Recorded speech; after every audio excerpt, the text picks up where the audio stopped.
Olá, você viu aí, já decolamos, está no ar mais uma edição do Opinião Cidade, ao vivo aqui pela TV Rio Preto de São José do Rio Preto, pelo canal 7 da NET para toda São José do Rio Preto e pelo site www.tvriopreto.tv para todas as outras cidades da região, do estado de São Paulo, do Brasil e até do mundo, por que não? Esse programa também é transmitido pelo Facebook. Entrando no Facebook, você acessa a página da TV Rio Preto e através daí pode assistir o nosso programa, mais do que assistir, pode interagir conosco, enviar perguntas aqui para as nossas entrevistadas, fazer críticas, observações, o que você quiser fazer. Aliás, a gente sempre estimula você a participar, a interagir com o Opinião Cidade. Muito obrigado pela sua presença. No programa de hoje nós vamos falar sobre saúde. Estou tendo a honra de receber aqui no estúdio da Opinião Cidade a Tamara Cristine dos Santos Altivo, que é fisioterapeuta, e a Ana Carla Maffei Longo, que é fonoaudióloga. Elas estão capitaneando um programa muito interessante aqui em Rio Preto, queria falar sobre eles, para sanar dúvidas, orientar e dar estrutura para famílias que estão se preparando para receber um bebê, ou para mães que tiveram um bebê muito recentemente, ou nem tão recentemente, mas ainda precisam de orientações. Foi criada essa programação, o Humanizando Sem Fronteiras, uma série de orientações para essas mulheres, para as mães que precisam desse tipo de orientação, para mães e futuras mães. Eu queria agradecer muito a presença de vocês duas. Temos muitos assuntos para conversar. Já deu para perceber isso. Enquanto vocês chegaram aqui, eu fiquei perguntando um monte de coisa, tem um monte de assunto e certamente não esgotamos todos esses assuntos. Tem muito assunto para conversar. Tamara, começando com você. Mais uma vez agradecendo a sua presença. Quais as orientações básicas, essa pergunta fácil de responder, né? Que as mães, as novas mães, as mães sem experiência nenhuma, e às vezes até com alguma experiência, mas quais as orientações que elas precisam e precisam muito nessa fase da vida da criança? Muito obrigado pela presença de novo. Obrigada pelo convite. Olha, existem muitas orientações que a gente pode oferecer a essa mãe, né? Desde a preparação para a gestação, desde atividades que a mãe deve receber, né?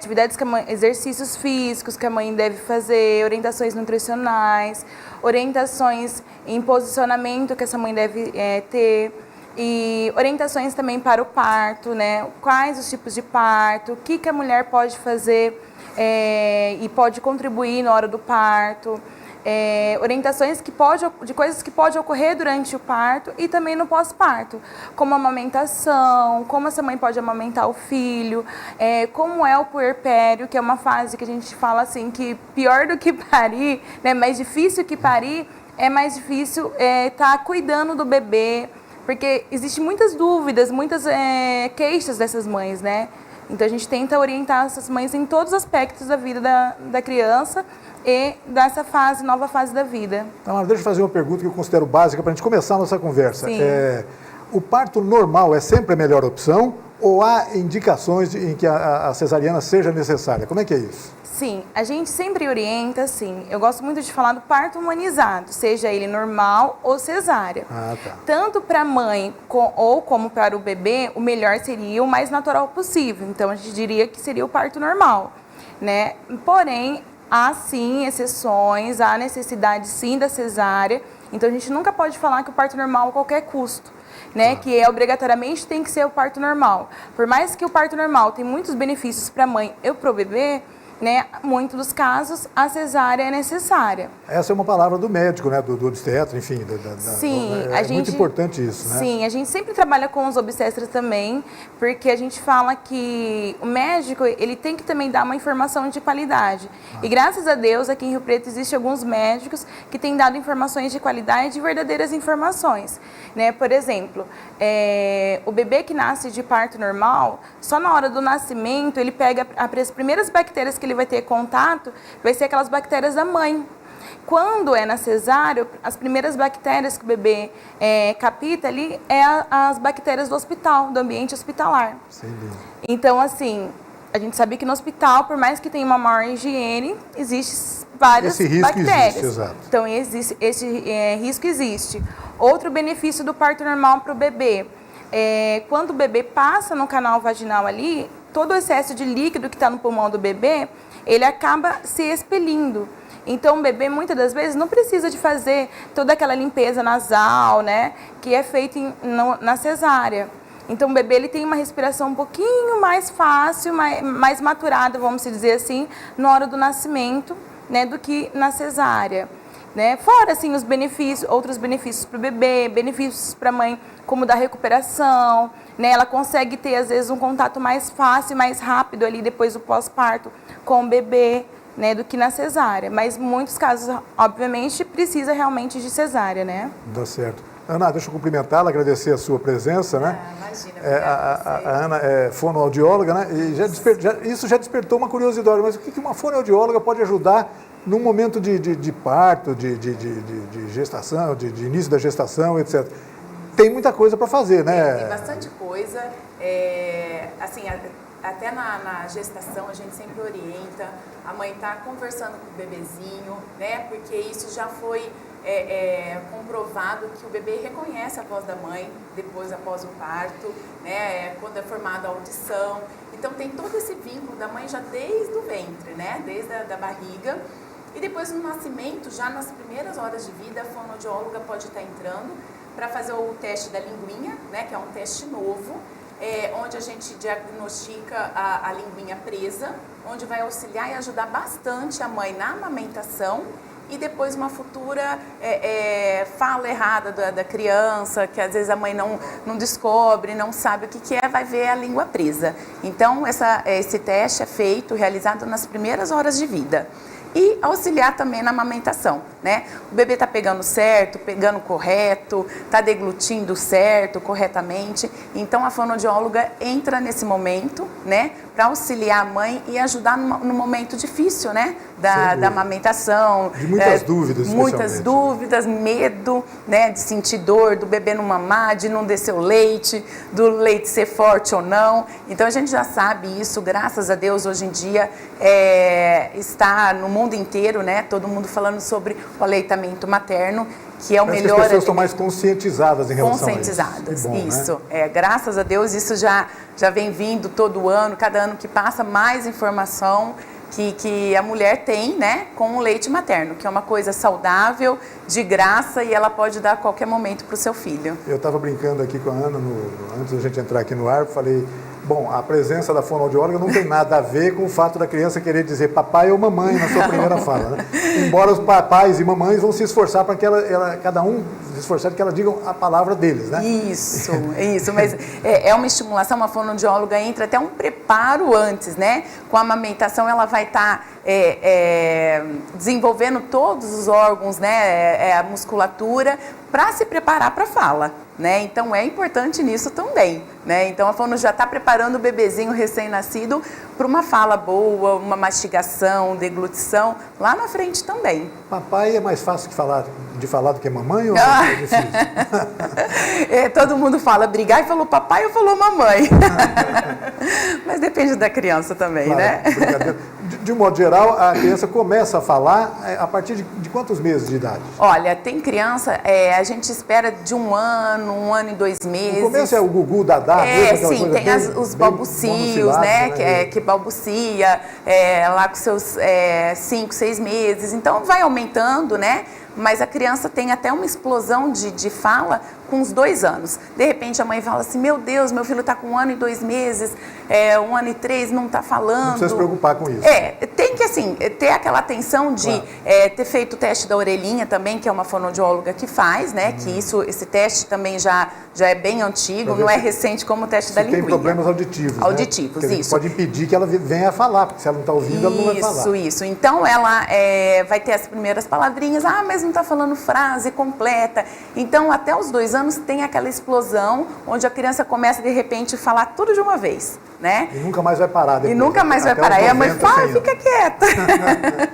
Mas é por aí, mas sempre tendo acompanhamento, se tiver dúvida, procurar um profissional para fazer uma pré-avaliação, né, uma anamnese, para estar vendo certinho o desenvolvimento da fala. Muito importante isso. Muito importante.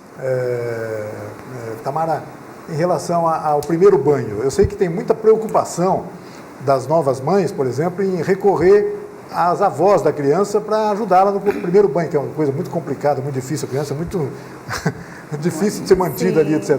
Mas hoje há uma orientação um pouco diferente até nos hospitais em relação ao primeiro banho. Pode ser esperar um pouquinho. Fala um pouquinho sobre isso. Sim, o primeiro banho, na realidade, o ideal é esperar um pouquinho, realmente, algumas horas.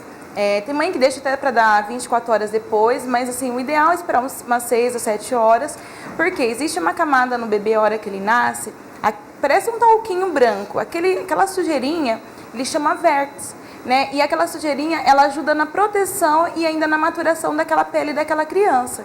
Então, o ideal é esperar algumas horas para dar esse banho. Porém, a gente sabe o quê? Que tem a questão do hospital, da rotina do hospital. Então, é uma coisa que a mulher, o ideal é ela conversar primeiro, né? Tá conversando primeiro com o hospital, conversar primeiro para tá realmente essa criança o melhor que ela espere, né? Mas a gente sabe que tem a rotina do hospital.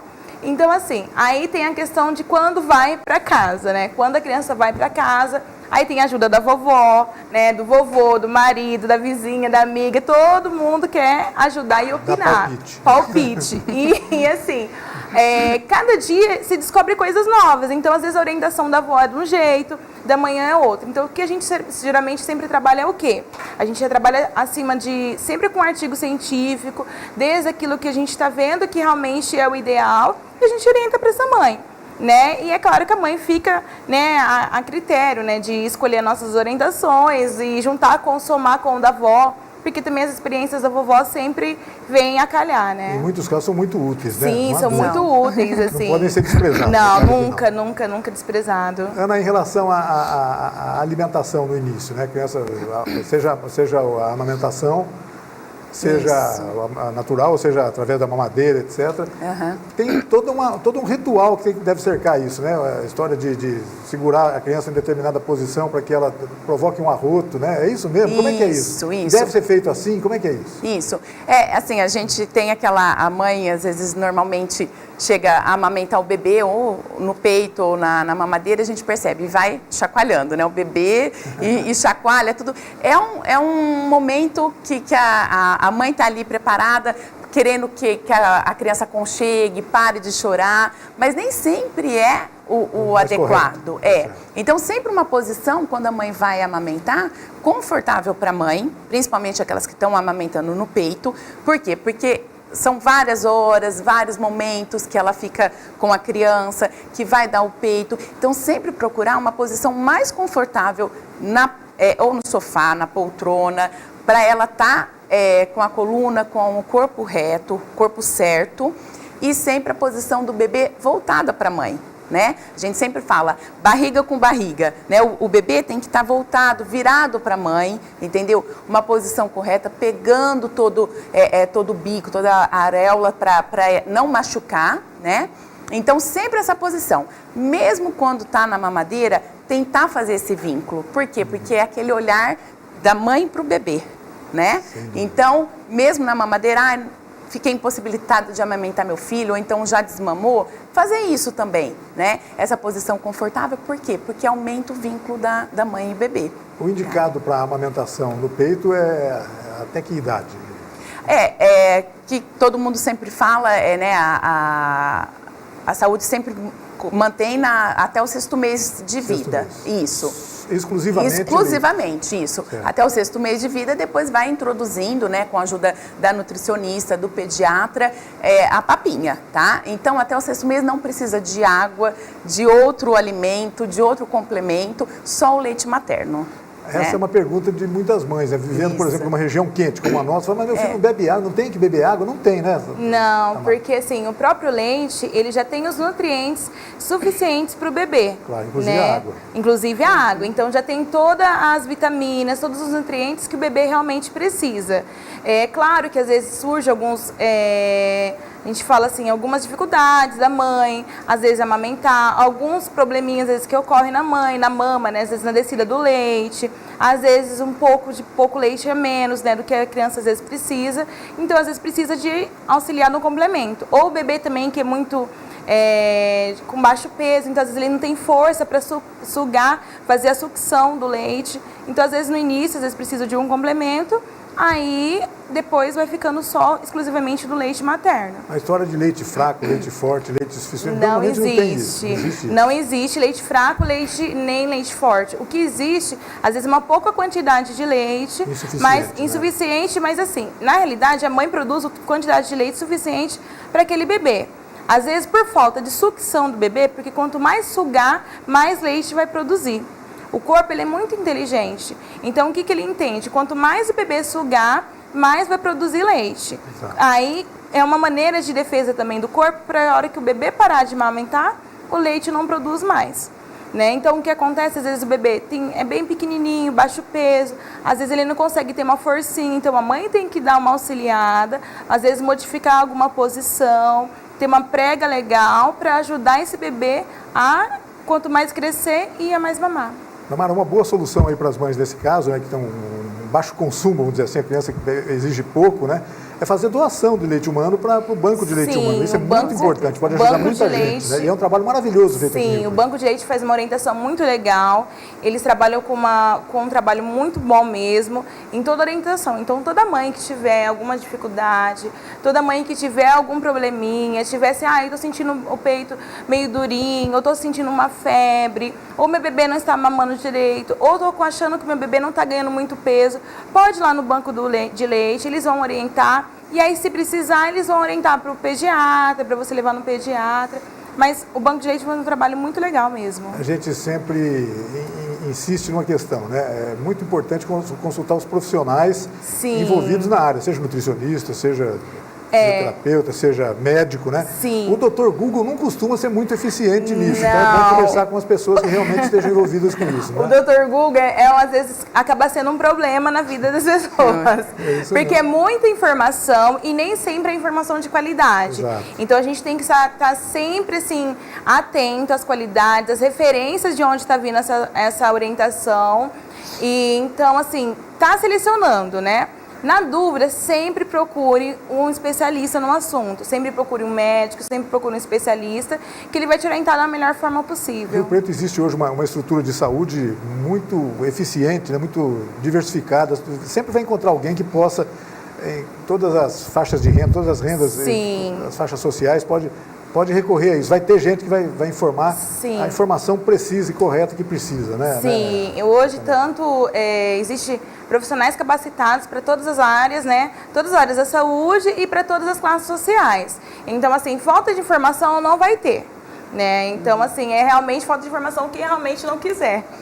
Deixa eu perguntar para a Ana uma questão que nós estamos diante de uma coleção de novidades para a mulher, né? Seja mulher mãe pela primeira vez, mesmo que não seja a primeira vez, seja uma mãe nova ainda, vai ter uma série de dúvidas, né? Então surge uma questão muito recorrente no nosso meio. A gente fica sempre sabendo de gente que sofre a tal da depressão pós-parto. Eu queria saber, isso existe mesmo? Existe a depressão pós-parto? Existe. Não tem nenhuma, perdão pela palavra, entre aspas, nenhuma frescura em relação a isso? É um problema que tem que ser enfrentado de frente e tem como fazer isso, né, Ana? Tem, porque você tem que ter ajuda, auxílio do profissional correto para diagnosticar essa depressão, porque a mulher está muito suscetível a ter essa depressão pós-parto devido à grande quantidade de hormônios. As transformações que o corpo dela, a mulher, sofreu, né? Isso, Exato. Transformação do corpo, a mudança de vida, mudança de rotina que essa mulher tem, tanto para ela como para a família, né? Então, é uma mudança muito diferente, é algo que assusta muitas mulheres, né? Falar, eu estou planejando, vou ter filho, mas na hora que engravida, na hora que tem um bebê, muda completamente, né? Porque às vezes a gente não espera essa mudança total, esse reconhecimento do filho, a mudança do marido, né? Então tem que procurar ajuda, não é frescura, é coisa séria, né? Que a gente tem que levar como uma seriedade. Às vezes fala, marido, imagina, mas você está tão bem, você está tão, né? Com filho aí saudável, mas não é desse jeito. Então a gente tem que procurar ajuda e ela pode estar tomando a medicação correta, com um profissional, com um médico auxiliando e também pode amamentar. E a participação do pai, você citou do marido aí, a participação do pai nesse processo todo, ele pode ajudar muito? Fala um pouquinho, que vocês falassem um pouquinho sobre isso, por favor. Sim, a participação do pai é muito importante, na verdade a gente fala que é necessária a participação do pai, E a gente também trabalha, às vezes, com mulheres que às vezes não têm, né, o marido, não tem o esposo. Então, assim, se não, no caso não tem o pai, não tem o marido... existe, né, uma nova família no Brasil. Existe uma família, então isso tem que ser considerado. Então, assim, toda a família tem que estar envolvida. Por quê? Devido a essa depressão que pode ocorrer, essas alterações hormonais, a mulher realmente no início da gestação e no pós-parto fica muito sensível, né? A mulher fica muito sensível. Então, assim, fora a mulher olhar no espelho, estava com um corpo de um jeito. A hora que ela olha para o espelho, vai passando os meses, vai mudando esse corpo. Depois retorna. A gente tem ouvido muito, né, essas queixas das mulheres. Então, assim, a família dá estrutura, dá suporte, dá ajuda para essa mulher, né, nesse momento novo. E fora que o bebê, a gente sabe que vem novas, por mais que a mulher já teve 1, 2, 3 gestações, sempre o novo bebê é sempre novas dúvidas, sempre novos medos, né? Então a família dá um suporte.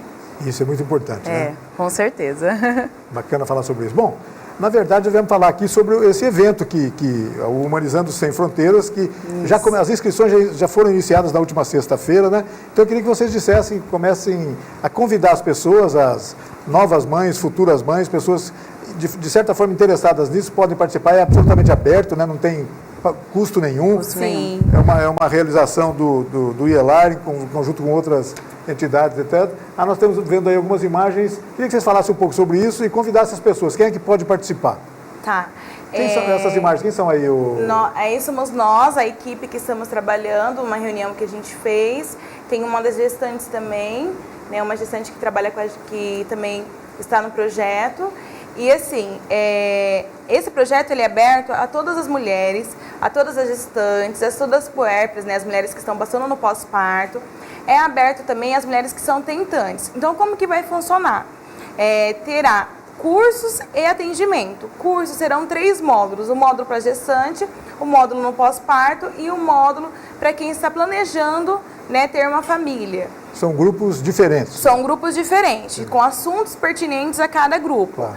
Tá? Aí é uma equipe multiprofissional, temos fisioterapeuta, enfermeira obstétrica, fonoaudiólogo, psicólogo, nutricionista, assistente social, né? Até uma fotógrafa e uma baby planner na nossa equipe também. Então, assim, a nossa equipe é bem grande e a gente vai estar dando orientações, cursos, são 6 módulos para essa mulher. As mulheres são abertas, as mulheres de todas as classes sociais. As mulheres de baixa renda terão passarão por uma avaliação, né, pela assistente social também, se de repente precisar de algum auxílio, né, vamos estar caminhando, né, para as autoridades, né, específicas. E também, além disso, teremos atendimentos gratuitos. Então, por exemplo, uma mãe que está com uma dificuldade na amamentação, aí temos a Ana, né? Isso. E algumas outras profissionais que vai estar auxiliando nessa questão da amamentação. Uma mãe que ela precisa de orientação, por exemplo, no meu caso, de como se preparar para o parto. A mulher que quer um parto normal, ou ela quer mesmo a cesárea, como ela pode fazer para se preparar? Ela vai ter algumas orientações. A mãe que está com alguma dificuldade psicológica, emocional, teremos a psicóloga que fará atendimento. Então, aberto a todas as classes sociais. É só toda primeira sexta-feira do mês. Parece que as atividades vão acontecer uma vez por mês durante 6 meses, né? Durante 6 meses. Módulos, né? Esse curso, ele é um projeto, assim, a gente fala Humanizando Sem Fronteiras, porque realmente é sem fronteiras, aberto a todos. Vai toda primeira sexta-feira do mês. Então, a 1h, essa mulher chegará lá, fará a inscrição já imediatamente e já acompanhará todas as atividades que será ocorrendo nesse dia. Ou seja, os cursos serão de planejamento familiar, gestação e pós-parto, né? Isso. Coisas que acaba reunindo todas as dúvidas que as mulheres e os maridos, né, nessa época, os familiares, levar acompanhante. Os companheiros, etc., podem... sim. Pode levar acompanhante. Eu imagino que devam levar, né? Devam, com certeza. É necessário, então pode levar acompanhante. De repente a mãe já tem um bebê, pode levar o seu filho, que às vezes não tem como quem deixar, pode levar, é aberto a todos, né? E assim, essa mulher, a gente vai tentar atender essa mulher de uma melhor forma possível, né? Orientar ela da melhor forma. E as inscrições já estão abertas, já foram abertas na última sexta-feira, Já foram né? abertas, qualquer dúvida também pode nos encontrar, né? Pode, de repente, se alguém quiser também entrar em contato comigo no 991061114. Daqui a pouco eu vou pedir para você repetir o número, né? Tá. Você está em casa, pegue uma caneta, papel. Pegue uma canetinha, Isso. anote.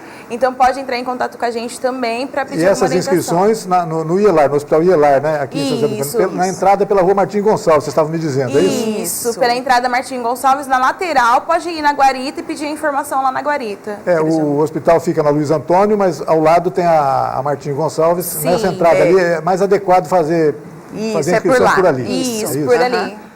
Gente, a prosa é boa, o tempo passa logo. Você vê que já acabou o nosso tempo. Eu queria agradecer muito a presença de vocês. Obrigada. Desejar sucesso total dessa empreitada fantástica, que é essa orientação para as mães e com reflexos para as futuras gerações. Vai ser muito bom para as futuras gerações de Rio Pretenses, né? Isso é muito legal. Sim. Muito obrigado pela presença. Obrigada A gente aqui está à disposição de vocês, sempre que vocês quiserem divulgar, falar alguma coisa sobre isso, falar um pouco mais sobre isso. Estejam à vontade para vir aqui, tá bom? Obrigada. Muito obrigado pela presença. Obrigada. E obrigado a você que nos acompanhou em casa em mais essa edição do Opinião Cidade. Desde já, você está convidado a estar conosco novamente amanhã, a partir do meio-dia, aqui na TV Rio Preto. Até lá, um forte abraço a todos. Tchau, pessoal.